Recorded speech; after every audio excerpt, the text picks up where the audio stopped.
Good afternoon, everyone. My name is Joe Mazza, as Chris said. I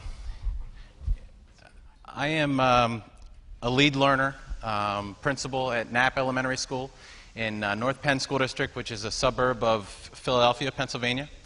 And I'm going to talk to you a little bit about how we've started to connect our learning community. Not just the teachers and the principal and the administration, but the parents and the students. I started with this slide because today kicks off Connected Educators Month. That's Glenn Yetter up there. Glenn, if you're watching at home, I'm a big fan of yours. He's one of our awesome connected teachers. And he does mystery Skypes. And he found mystery Skypes on Twitter. And he made himself a class account. He made himself a professional account. And none of us taught him how to do this. And most of the educators that I know that are connected taught themselves. And we're trying to catch them, and we're trying to catch up with everything that the connected educators are learning. So this is just kind of what can happen.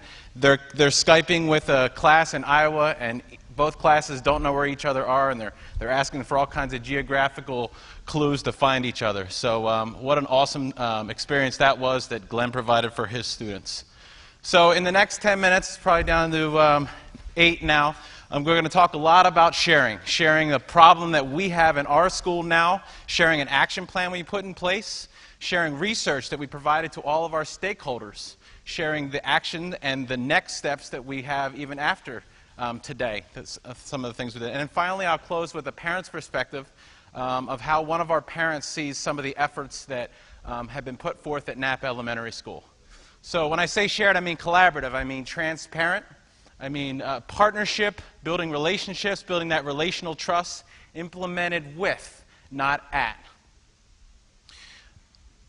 We invest all the time in our school with face-to-face communication, eye contact, empathy, tone. We really want to get to know our families. It's not about just sending a paper home, hoping they sign it, send it back. That's not engagement. That's one-way communication. So for this group, you would probably look at this as like your home button. So our home button would be our face-to-face. We really value that. We really feel like that's the most important to really engaging them as learning partners with us at the school. Family engagement and sanity. Continuing to expect parents, families, and when I say parents, I do mean families. I mean grandparents, aunts, uncles, neighbors, family, friends. We're in 2012. It's the gamut. It's the whole family. We continue to ask them to come to us. Come join us. We're having this. We spend hours and hours and hours putting this excellent training, a literacy night or a math night together, and we get there and we've got 12%, if you're lucky, of your population that show up. We have beat our heads against the walls. The Home and School Association, the teachers, we've thought about it. We've had conversations about it. A couple years ago, we talked about we can't just continue to do this. We have to act. We have to do something about this.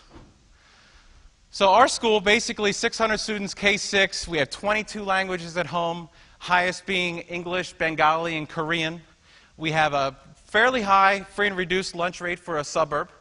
It's kind of like an urbanized suburb, Lansdale, Pennsylvania. And there's many other facets that we consider. But those are the basics that we work with when we're trying to meet our parents, meet our families where they are. And our community is not a one-size-fits-all. We have lots of different opportunities for engagement, stemming from the hard copy papers that go home, to home visits, to tweeting back and forth with parents, and everything in the middle. Because we know and we're well aware that we have the connected of the connected, and we have folks that maybe haven't even been on a computer before. So I was just telling my supervisor in North Penn yesterday, as I met with during my end-of-the-year evaluation meeting, she said, what has been a really shining moment or a piece of growth for you this year that you would say encompass all of your professional development? And I told her that Twitter has changed my life. Twitter has changed my career. Twitter has become an addiction. It absolutely has. But the people over here on the left-hand side, I consider them my colleagues. I consider those people an extension of my faculty. And we have limited resources. 2012, our budgets have been cut.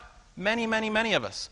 The more adults that I can be bouncing ideas off of, the more trained leaders, professionals, parents, teachers that can help me. I had lunch with a 17-year-old kid today talking about student voice. He helped me. The more people that I can engage from my PLN to help my students, that's maximizing what I can provide for my students. So that makes my school better when I do that.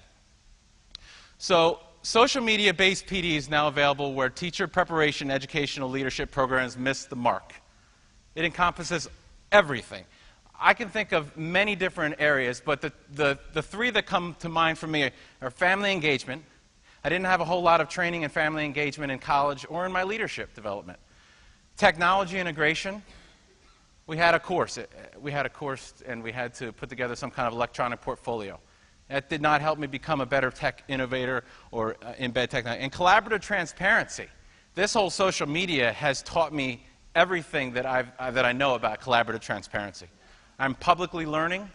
I'm publicly role modeling learning for not only my staff, but for parents and teaching them. And I've got kids on an Edmodo this summer that are, every Monday they get a new topic of learning so we can try and keep that connection over the summer with my 4th, 5th, and 6th graders. I'm learning with them, and I'm sharing with them digital citizenship as we do these posts back and forth on Edmodo. So putting yourself out there, not being afraid. And I couldn't have done this year 1, year 2, year 3 even. But this is my 6th year entering this building. You know, I'm past the fear. I'm really wanting to get to the root of those relationships and really wanted to build those relationships for my school and my stakeholders. I'm completing a dissertation right now. And these are the family engagement rock stars that make up a great deal of my lit review. They've done a ton of work over the years in family engagement. I asked my parents at a home and school meeting this year, I said, these are Epstein's 6 types of involvement. Many of you have seen these. It really kind of gives you a comprehensive approach of all the different opportunities for engagement you could be providing as a home-school partnership. And I asked them to rank them. What do we do well? What really don't we do at all? And that is open communication. We know we're not perfect. We're not going to be a perfect school. But I have to target and I have to work on the areas that we need the most help.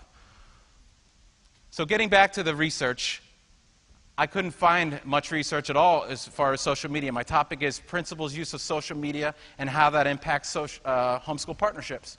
I couldn't find anything. Medical field, business world, yeah. But in schools, voicemail, email, fax machine, PA system. That's the parental involvement that I see in the research. It's just not there yet.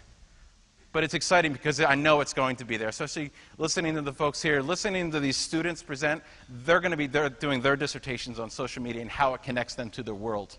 460,000 per day, that is the amount of Twitter users, new Twitter users, a day. 80% of that 460,000 are between the ages of 18 and 35.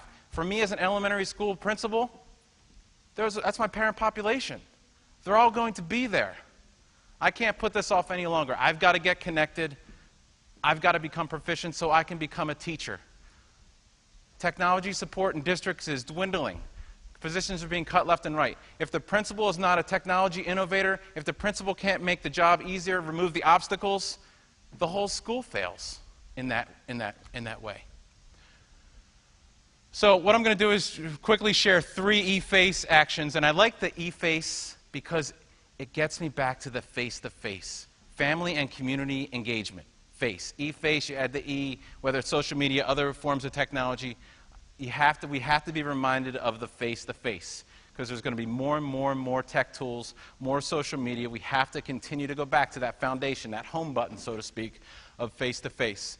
So starting in March of 2011, we began to broadcast our home and school meetings. We've used a number of tools. The latest one we're using is anymeeting.com. And it is a free account for us for what we use it for. And basically, it's a live feed. It works as a webinar. There's a chat bar on the left-hand side for parents to provide their two-way communication in. I run slides off of a presentation. I share pictures of students and projects and updates and all these different things. There's a mic in the middle of the table, and you know, the most expensive thing in all this was the mic because I wanted it to be sensitive so we can make sure we picked up everything. But other than that, it just takes 20, 25 minutes to set up. And that extra time for me is important to engage more of my families, the ones that don't have a car, the ones that don't have a babysitter, the ones that are only available for 30 minutes. So they tune in for 30 minutes. But then there's the teachers. We have teachers that chime in, hey, thank you, home and school, for providing this for us. Hey, I have an idea. What would you think about this? So it has really just this basic little idea of going online with our meetings models transparency and collaborate.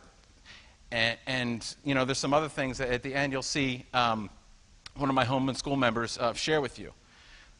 The piece at the bottom, we're averaging a little over 40 parents, virtually and physical, in those meetings. And it's not about the numbers. It's about what goes on. It's about what happens in those meetings and all of those extra ideas and extra perspectives that are shared in those meetings. This group of folks, the mosque, who are in our sending area, can't make it to those meetings. We went to them. We set up, this is virtual, it's wireless, it's a laptop. We went in and set it up. This is the leader of the mosque over here, Shams. This is our Home and School Association. You can see them all there. And this is after. We stayed for 2 hours and talked and learned all about things that we never knew about. And our parents learned, and they kept learning. And when they're learning about different cultures, guess who else is learning about other cultures? It's the students. And again, it's all about the students. For me, it's going to the mosque, or maybe this year we'll go to the YMCA or the Korean church or somewhere else, depending on what we need. But for you, it might be something different. It's different for all of us. There's no one-size-fits-all with anything, especially with family engagement. We taught our teachers and our parents how to tweet. I learned this last summer. I came in, I couldn't get a hold of myself. It's just, there's so much out there. There's all kinds of different channels, hashtags. My wife's watching right now, and she's like, oh, Twitter, man, I tell you what, you did not need to learn that. But it has changed my career. It really has. And it's exciting. You know, we provided Twitter Night for Parents. We had a couple of them. We have more planned this year. We're planting those seeds. No, I don't have 600 families tweeting, but I have about 30, maybe 25. You combine that with 30, 40 teachers, and then you get this, a field trip. Field trip takes off, and this is in the spring. I have a bunch of parent tweeters, a bunch of teacher tweeters. They're sharing the learning objectives. They're sharing the exhibits. I'm watching it on the screen that our Home and School Association bought for us in the front lobby of the school, watching all the learning going on the field trip. And the principal doesn't normally get to go on field trips, but I'm experiencing the field trip because they're tweeting about it and they're sharing pictures. And that's exciting because I'm not the only one who can see this. This is the dinner table. Someone catches a tweet during the day, they can then go and have conversations, real conversations with children. Instead of, hey, what's going on in school? How'd you do that? No, it's meaningful. You're learning something. I walk around the building acknowledging hard work by teachers, capturing kids learning, kid quotes. I tweet that out. Parents see those things. They don't have to have an account to see them. We have it embedded on the front of our site so you don't have to have a Twitter account. We're trying to make it easy for them. We're trying to put it out there for them. PT chat, parent-teacher chat, one of many, many chats that happen. Wednesday night, 9 o'clock. We talk about anything related to parent involvement, family engagement. We make the topic based upon what the challenges are. Last week's topic was responding to tragedy in schools and when it happens over the summer. We had those folks in Denver, Colorado, Aurora, Colorado on our minds, and that was what we ran with. And we spent the whole time making a quick reference sheet to give out to teachers and principals and parents on how to respond to something like that. That's the purpose of these weekly chats. This one's on Wednesday. There's tons of chats. It's Connected Educator Month. Get your staffs and your districts connected. So just quick overview. These are all the things that we do at our school at this point, starting again and going back to that face-to-face communication. And it didn't all happen overnight. We built it over time. You build it upon readiness. You build it upon assessing, reassessing, talking with your home and school, and finding what works for you. Everybody's different. Some next steps for us. I just put a Google Voice text line on my iPad. I want to try and have one of our home and school meetings during one of those PT chats so I can harness the conversations already happening, maybe push some conversations even further.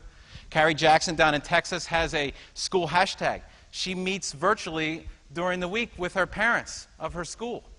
These are all next steps, things that we have to build in.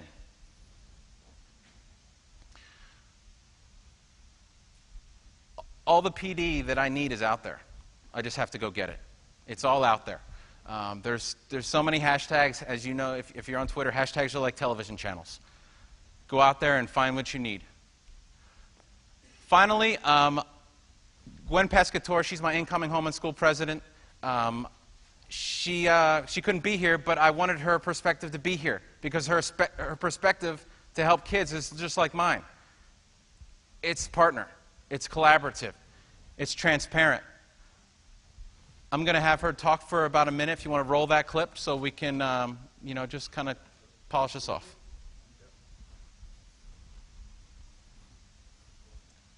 The use of technology in home and school communications is a necessary addition in face-to-face relations. Broadcasting our monthly home and school meetings online has had a large impact on our family involvement. It has opened the door for so many to get involved who never would have physically walked into a meeting the year before. Families see that home and school is not an exclusive club. They can listen and chime in from the comfort of their home or wherever they choose. Whether it's the fear of not knowing others, lack of transportation, or whatever the reason, it gives each family equal say in what and how things are done. This year, our school began using Twitter. It has allowed families to be a part of field trips even when they're not there, and follow along with classroom discussions. Now, instead of asking what did you learn at school and getting a 60-second answer, I can ask about a particular topic. It's allowed for more discussion and further learning for my children and at times even me. During downtime, my children are learning without realizing by going on links tweeted by the school. Using Twitter to stay connected with the school has led me to use it for sharing and getting new ideas of how we as parents can help make our school better than it was the day before. Technology is nothing if the personal connection isn't there first. But once it is, it helps families stay connected with the school, work together, and hopefully remove the us versus them mentality, giving our kids the best education possible.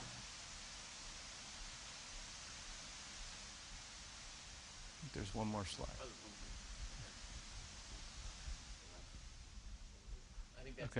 Okay. I'm humbled to be here. Thank you very much, and I look forward to being in your field. Thank you.